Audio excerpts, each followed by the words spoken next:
IT job కోసం try చేస్తున్నారా? Coding tutor లో ట్రైనింగ్ తో పాటు స్టైఫండ్ అండ్ 100% జాబ్ గ్యారంటీ. నమస్తే, నేను Keshav. Welcome to Suman TV. హైదరాబాద్లో హైడ్రా ఆధ్వర్యంలో జరుగుతున్నటువంటి కూల్చివేతలు రాష్ట్ర వ్యాప్తంగానే కాదు, తెలుగు రాష్ట్రాల్లో చర్చనీయాంశం అవుతున్నాయి. తనకి ఎన్ కన్వెన్షన్ సినీ నటుడు నాగార్జునకి సంబంధించిన ఒక సంస్థ దాన్ని కూల్చివేయడం, దానిపైన నాగార్జున ఇచ్చినటువంటి రియాక్షన్ కంప్లీట్గా ఇది కోర్టు పరిధిలో ఉన్న అంశాన్ని హైడ్రా ఉల్లంఘించింది అనేటువంటి ప్రస్తావన చేశారు. మరోవైపు కొన్ని చోట్ల ఎంపిక చేసిన చోట్ల మాత్రమే కూల్చివేతలు జరుగుతున్నాయి. ఇంకా కీలకమైనటువంటి ఆక్రమణలపైన హైడ్రా ఎలాంటి నిర్ణయం తీసుకోలేదనేటువంటి విమర్శలు వస్తున్నాయి. ఈ నేపథ్యంలో హైకోర్టు అడ్వకేట్ రామారావు ఇమ్మనేని గారు మనతో పాటు ఉన్నారు. అసలు హైడ్రా తీసుకుంటున్నటువంటి నిర్ణయాలు ఏ విధంగా ఉన్నాయి, ఈ అంశం పైన విశ్లేషణ చూద్దాం. రామారావు గారు నమస్కారం. నమస్తే అండి. రామారావు గారు, హైడ్రా అనేటువంటి ఒక సంస్థని ముఖ్యంగా హైదరాబాద్ దాని చుట్టుపక్కల చెరువుల పరిరక్షణ, పర్యావరణ పరిరక్షణలో భాగంగా, అసెట్ ప్రొటెక్షన్లో భాగంగా రాష్ట్ర ప్రభుత్వం తీసుకొచ్చింది. గత 15-20 రోజులుగా వరుస కూల్చివేతలు జరుగుతున్నాయి. ఈరోజు ఒక హైలైట్ పాయింట్ ఏంటంటే, ఓ సెలబ్రిటీ స్టేటస్ ఉన్నటువంటి వ్యక్తికి సంబంధించిన కన్వెన్షన్ సెంటర్ కూల్చివేత. ఆయన రియాక్ట్ అయినటువంటి విధానం ఇది చట్టానికి వ్యతిరేకంగా జరిగింది అంటున్నారు. మీరేం చెప్తారు? ఈ టోటల్ సినారియోని మీరు ఏ విధంగా విశ్లేషిస్తారు? ముందుగా ఈ జిఓఎంఎస్ నంబర్ 99 19/7/2024 నాడు విడుదల చేయడం జరిగింది. ఈ జిఓ ద్వారా హైడ్రా అనే ఒక సంస్థను ఏర్పాటు చేసింది ప్రభుత్వం. ప్రాథమికంగా ఈ ఆక్రమణలు, మళ్ళా ఇల్లీగల్ కన్స్ట్రక్షన్స్ ఏవైతే ఉంటాయో, అతిక్రమణ చేసి కట్నే ఉంటాయో, మళ్ళా మూడవ విషయం ఏంటంటే జిహెచ్ఎంసి పరిధిలో ఉన్న అసెట్స్ లేకుంటే హెచ్ఎండిఏ పరిధిలో ఉన్న అసెట్స్, ఒక 2000 కిలోమీటర్ల విస్తీర్ణంలో ఉన్న అసెట్స్ ని ఈ హైడ్రా అనే సంస్థ సంయుక్తంగా వేరే వివిధ విభాగాలతో కలిసి సంయుక్తంగా, ఇప్పుడు మనము సౌత్ అమెరికన్ కంట్రీస్ లో ఎట్లయితే మున్సిపల్ పోలీస్ ఉంటుందో అదే విధంగా అదే మోడల్లో ఏర్పాటు చేయడం జరిగింది. మంచిది, ఇది మనం స్వాగతిస్తాం. అయితే ఇప్పుడు ఈ మధ్యలో హైడ్రా పేరుతో హైడ్రామా జరుగుతుంది. ఇప్పుడు ఏదన్నా సంస్థ ఏర్పాటు చేస్తే ప్రభుత్వ రంగ సంస్థ ఒక చట్టం ఉంటుంది, ఆ చట్టానికి లోబడి పనిచేయాలి, అధికారులు కానీ లేకుంటే ఆ సంస్థగా. అయితే దీనిలో మనం ఒక కీలకమైన అంశం ఏంటంటే, మొన్న జస్టిస్ లక్ష్మణ్ గారు ఇచ్చిన ఉత్తర్వులు, ప్రదీప్ రెడ్డి అనే జన్వాడ ఫామ్ హౌస్ విషయంలో ఆయన కోర్టులో కేసు వేయడం జరిగింది. ప్రదీప్ రెడ్డి గారు వేసిన రిట్ పిటిషన్ లో 21 కీలక ఉత్తర్వులు ఇచ్చారు. జస్టిస్ లక్ష్మణ్ గారు ఈ విషయాన్ని పరిగణలోకి తీసుకొని హైడ్రా పరిధి ఏంది, ఇప్పుడు చట్టం చేసి అంటే ఒక జీవో తీసుకొచ్చింది, గవర్నమెంట్ ఆర్డర్, ప్రభుత్వ ఉత్తర్వులు తీసుకొచ్చింది. అయితే ప్రభుత్వ ఉత్తర్వులు అనేటివి చట్టానికి లోబడి ఉండాలి, కానీ చట్టం పరిధిని మించి ఉండకూడదు. అయితే దీనిలో మీరు ప్రాథమికంగా మనకు పరిశీలనకు వచ్చేది ప్రాథమిక న్యాయ సూత్రాలు, principles of natural justice. Last 15 days నుంచి ఇప్పటికే చాలా నిర్మాణాలు కూల్చేశారు. అటు బాచుపల్లి వైపు కావచ్చు, ఇటు గండిపేట చెరువు పరిసర ప్రాంతాల్లో కావచ్చు, చాలా విల్లాలు కూల్చారు, అపార్ట్మెంట్లు నిర్మాణంలో ఉన్నటువంటి అపార్ట్మెంట్లు కూల్చారు. ప్రాథమిక న్యాయ సూత్రాలు అనేవి వాటికి వేటికి వర్తించవా? ఓన్లీ నాగార్జున గారి అన్కన్వెన్షన్కి మాత్రమే వర్తిస్తాయా? నేను ప్రతి ఒక్కరికి చిన్నది కూడా ఇప్పుడు ఆ విషయం కూడా స్పష్టీకరణ చేసిండ్రు జస్టిస్ లక్ష్మణ్ గారు. చాలా మంచి తీర్పు. అంటే ఈ విషయంలో చాలా మంచి తీర్పు. అంటే మధ్యంతర ఉత్తర్వులు ఏవైతే ఇచ్చిండ్రో ఆయన ఏమన్నారంటే 60 గజాలు, 100 గజాలు, 1000 గజాలు, లేకుంటే 10 ఎకరాలు, 20 ఎకరాలు, దీని మధ్యలో మీరు ఏం వ్యత్యాసం చూపెట్టకుండ్రి, కాకుంటే మీరు ప్రాథమిక న్యాయ సూత్రాలను పాటించవలసిందే అని స్పష్టీకరించింది. ఇప్పుడు 60 గజాలు ఉండని ఏ చిన్న వ్యక్తి ఉండేది. ఇప్పుడు ట్యాంక్ బండ్ పరిసరాల్లో అప్పట్లో 1996లను 97లను లేకుంటే 2000లను ఒక పెద్ద బాగా వర్షాలు పడి ఏమైతే ట్యాంక్ బండు దాని పరివాహక ప్రాంతాలన్నీ మొత్తం నీళ్ళలో మునిగిపోయినాయి. బోట్లలో పోయినారు. మీకు గుర్తుందో లేదో, మొత్తం ప్రజలందరూ బోట్లో పోయినారు. చాలా ఇబ్బంది అయింది. అయితే ఆడ చిన్న చిన్న ఇల్లు 40 గజాలు, 50 గజాలు, 60 గజాలు. అయితే అది ఇష్యూయే కాదు. ఇప్పుడు ప్రాథమికంగా నదులను లేకుంటే చెరువులను, గుంటలను, అటువంటి వాటర్ బాడీస్ ను మేము ప్రొటెక్ట్ చేస్తామని చెప్పేసి ఒక సంస్థను సంయుక్తంగా ఏర్పాటు చేయడం జరిగింది. అది చాలా మంచి, అది స్వాగతించవలసిన విషయం. కాకుంటే ప్రాథమిక న్యాయ సూత్రాలు, మౌలిక న్యాయ సూత్రాలు అనేటివి ఎట్లయితే జిహెచ్ఎంసీ యాక్ట్ లో మీరు సెలెక్టివ్ గా ఎందుకు డెమాలిషన్ చేస్తున్నారు? ఇప్పుడు దుర్గం చెరువు విషయంలో కొద్దిగా ఎక్కువ చొరవ చూపెడుతుంది. అదే విధంగా మీకు గుర్రం చెరువు ఉన్నది, అది బార్కాసు, తలాబ్ కట్ట, మళ్ళా ఆడ అది ఫేమస్ ఎందుకంటే 2019లో కేంద్ర ప్రభుత్వం ఒక లెటర్ రాసింది, ఒక లేఖ రాసింది. ఈ ఇల్లీగల్ గా రోహింగ్యా క్యాంప్ అనేది ఆడ పెట్టిండ్రు, ఎట్లా మీరు దాన్ని కొనసాగిస్తున్నారు అని. ఇప్పుడు దాని మీద ఎందుకు యాక్షన్ తీసుకుంటలేరు అని అడుగుతాను. గుర్రం చెరువు 27 ఎకరాల గుర్రం చెరువు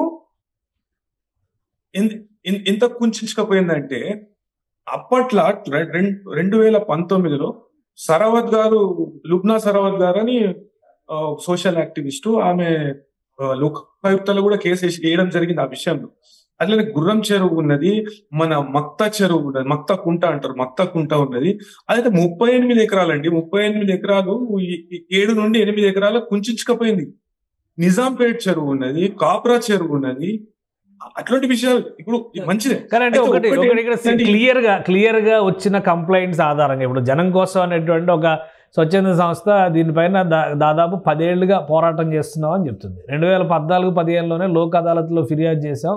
ఆ రోజు అధికారులు హడావుడి చేసి హై లెవెల్ ఇన్ఫ్లుయెన్స్ వాళ్ళని వదిలేశారు అని దానికి సంబంధించిన ఆధారాలు లోక్ అదాలత్ ప్రొసీడింగ్స్ కూడా హైడ్రాకి సబ్మిట్ చేసింది. మరోవైపు కోమటిరెడ్డి వెంకటరెడ్డి గారికి వచ్చినటువంటి ఫిర్యాదు ఫుల్ ట్యాంక్ లెవెల్ ఉన్నది, అలానే ఆక్రమణకు గురైనటువంటి 3.5 ఎకరాలకు సంబంధించిన స్థలం, ఓవరాల్గా చెరువుకు సంబంధించినటువంటి శాటిలైట్ ఇమేజెస్, వీటన్నిటిని చూసినాక ఎన్కన్వెన్షన్ అనేది ఒక ఇల్లీగల్ కన్స్ట్రక్షన్ అనేటువంటి అభిప్రాయానికి చాలామంది వచ్చారు.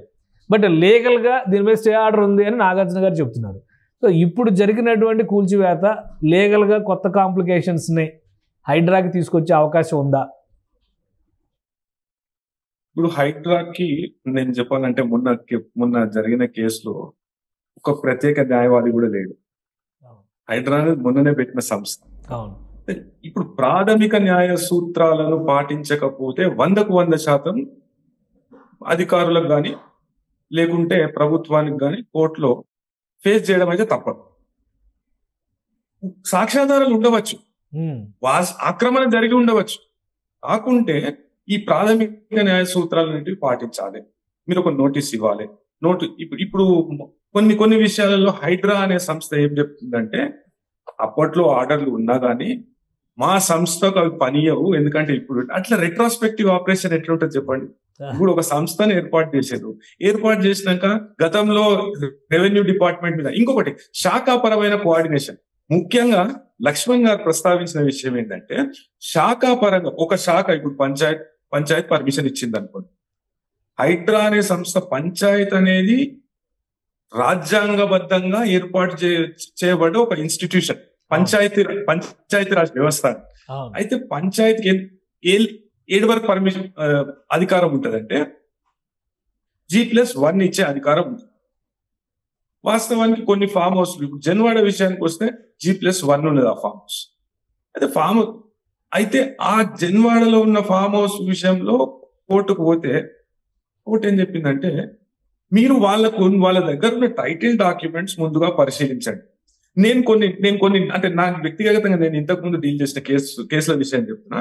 ఇరిగేషన్ డిపార్ట్మెంట్ లో కుంట అని రాసి ఉన్నది, రెవెన్యూ డిపార్ట్మెంట్ లో అటువంటి వర్డ్ ఎక్కడ యూజ్ చేయలేదు, అసలు నోటిఫికేషన్ చేయడం లేదు.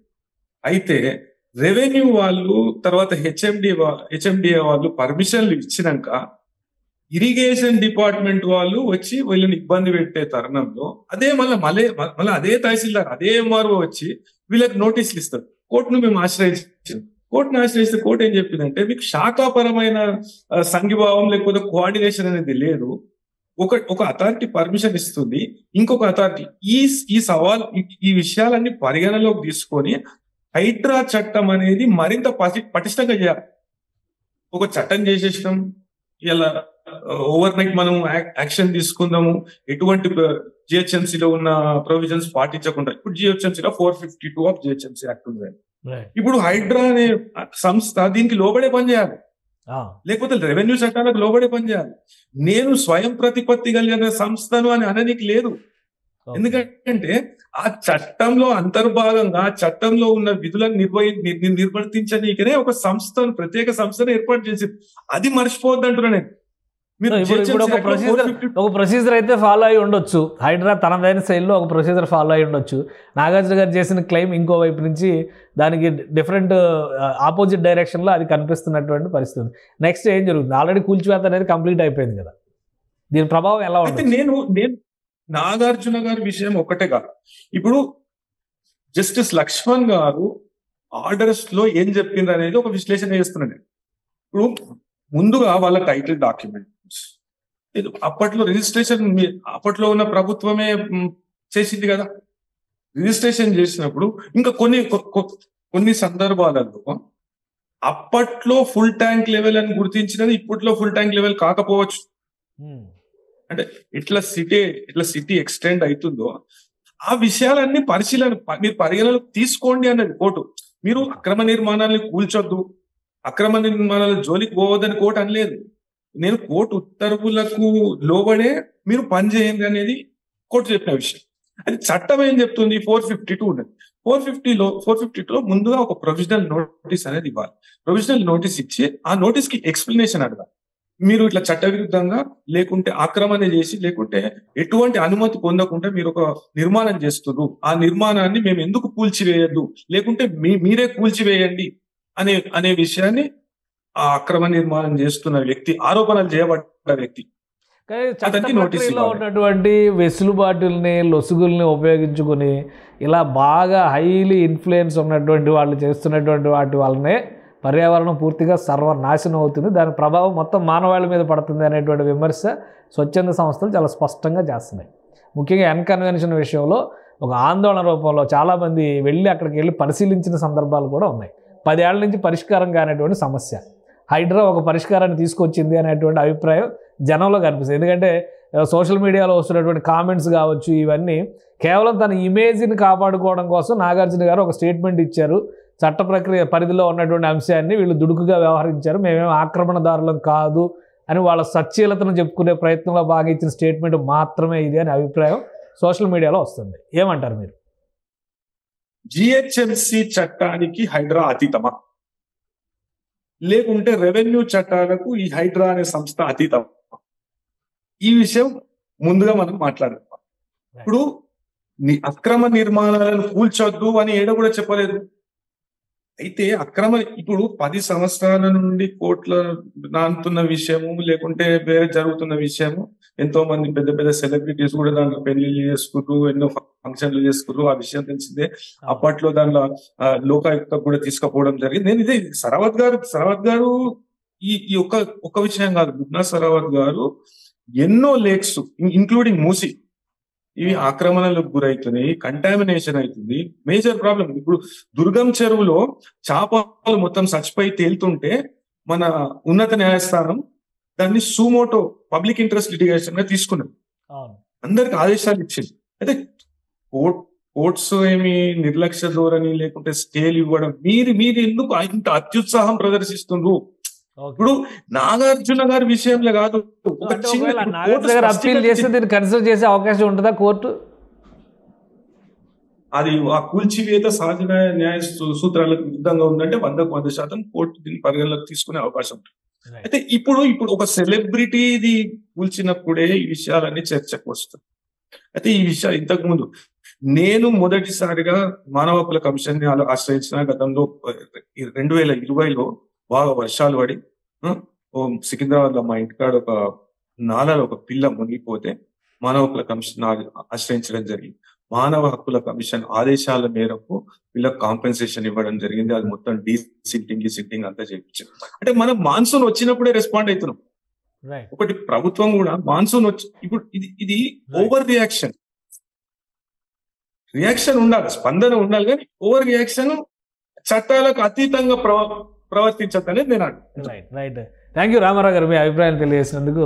ఇది హైడ్రా వ్యవహరిస్తున్నటువంటి తీరు సహజ న్యాయ సూత్రాలకి, ముఖ్యంగా ప్రాథమిక న్యాయ సూత్రాలకి అతీతంగా ఉండకూడదు అనేది రామారావు గారు చేసినటువంటి వాదన. నాగార్జున గారు ఇచ్చినటువంటి స్టేట్మెంట్ ప్రకారం చూస్తే ఒకవేళ ఆయనకి సమాచారం ఇవ్వకుండా కనుక ఇదంతా జరిగి ప్రక్రియని ఫాలో అవ్వకుండా ఉంటే కనుక హైడ్రా ఇబ్బందులు ఎదుర్కొనేటువంటి అవకాశం ఉంటుంది. అయితే చాలామంది పర్యావరణవేత్తలు చెప్తున్నటువంటి మాట ప్రకారం చూస్తే కనుక దశాబ్ద కాలంగా ఇది చెరబట్టినటువంటి చెరువు స్థలంగా చెప్తున్నారు. సో ఈ నేపథ్యంలో హైడ్రా తీసుకున్నటువంటి చర్య ఖచ్చితంగా పర్యావరణానికి మేలు చేసే చర్య అనేటువంటి విశ్లేషణ కూడా కనిపిస్తుంది. ఇక కోర్టు పరిధిలోకి ఈ కేసుని కనుక నాగార్జున తీసుకెళ్తే ఎటువంటి రియాక్షన్ వస్తుందో వేచి చూడాలి. ఇది special discussion. Keep watching. Suman టీవీలో మీ పర్సనల్ అండ్ బిజినెస్ ప్రమోషన్స్ కోసం కింది నెంబర్కి కాంటాక్ట్ చేయండి.